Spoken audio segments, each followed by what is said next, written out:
The next person we're going to be inducting into our class of 2018 Distinguished Alumni is Mr. H. Brad Sullivan. And Mr. Sullivan graduated from the furniture degree program that we had in place at NC State for a very long time, and it was within the ISE umbrella, or ISE department was created around it, whichever you like to think of. And furniture has been so important to the state of North Carolina, and I asked Mr. Sullivan how he came to the furniture program, and it sounded a bit like my story. He said that he knew he was not going into furniture because his family was, and he was not going to do it. But he found his way. He found his way to NC State, he found his way to engineering, and he found his way back to furniture, where he has done a lot of good work with the Thomas Bain Leather Company and perhaps others.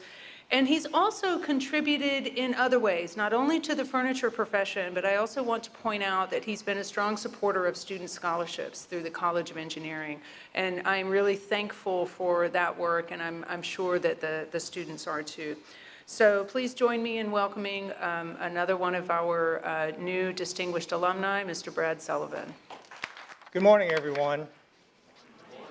It is a great pleasure and honor to be here in front of all of you folks. I just want to say that from the bottom of my heart. It is a great pleasure. I would like to thank Dr. Julie Swan, ISE Department Head, all the ISE faculty and staff, and the ISE Advisory Board in this honor and recognition as a distinguished alumni. And actually, when I got the call, I said, they must have made a mistake here. They're calling the wrong guy, you know. But I am very honored and humbled. And even though my program, Furniture Manufacturing and Management, is no longer offered today in the ISE curriculum, what it taught me was invaluable. I could not have gotten my first job without this NC State degree in engineering in front of me and the help of one of the best professors in the ISE department, Mr. Ed Clark.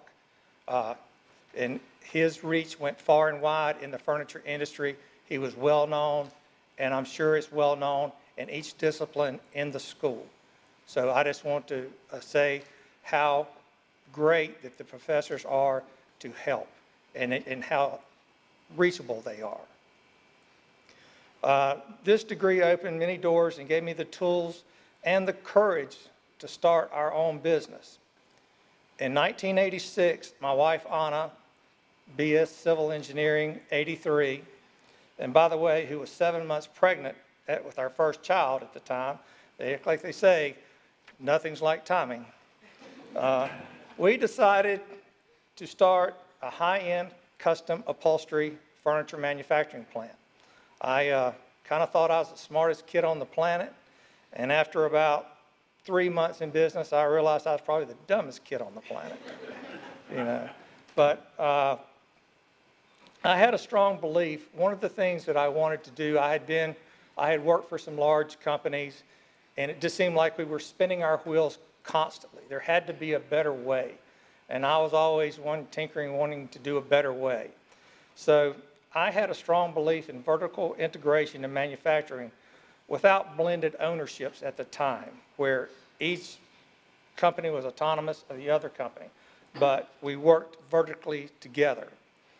And I surely did not come up with the idea of vertical integration by any stretch of the means, but it was a very new concept in our industry, in the furniture industry, and especially from taking something from manufacturing to point of sale at retail. And this concept of vertical integration was very difficult for the vendors that we dealt with, and especially the retailers.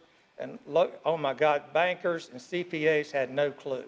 They just could not figure this out, how you would pair with a retailer and go forward and forward and forward and cut out so much inefficiencies that we have. And I did this, and it was difficult because very, very few people were doing this at the time.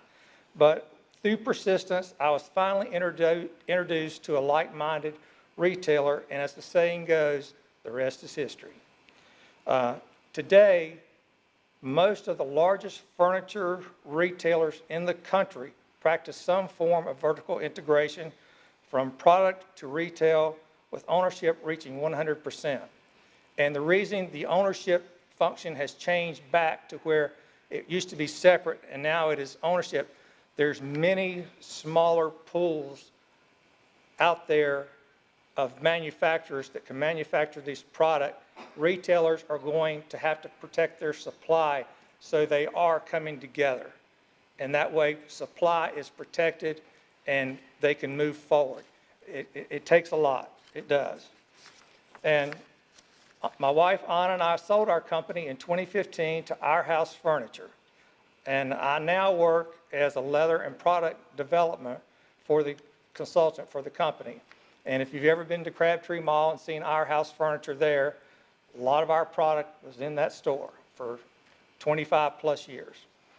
I also want to do this special thing is to recognize Anna and my 3 children who are all 3 NC State grads. They all 3 hold master's degrees from prestigious universities. So that tells you state's doing something right. It is. And one thing in closing that I want to say is always be proud of your engineering degree from NC State. Promote your school and your university to anyone that will listen, any of your colleagues, anywhere you're at. NC State is a great place, it's a great university, and it's a great engineering school. Don't ever hold your head down. If you're in a room of guys from MIT, you can hold yourself with them any day of the week, any day of the week. And the last thing I want to say, and this has been alluded to before, is please give back your time and resources to help make State one of the best universities in the country, not only in engineering, but in all disciplines. Go Pack.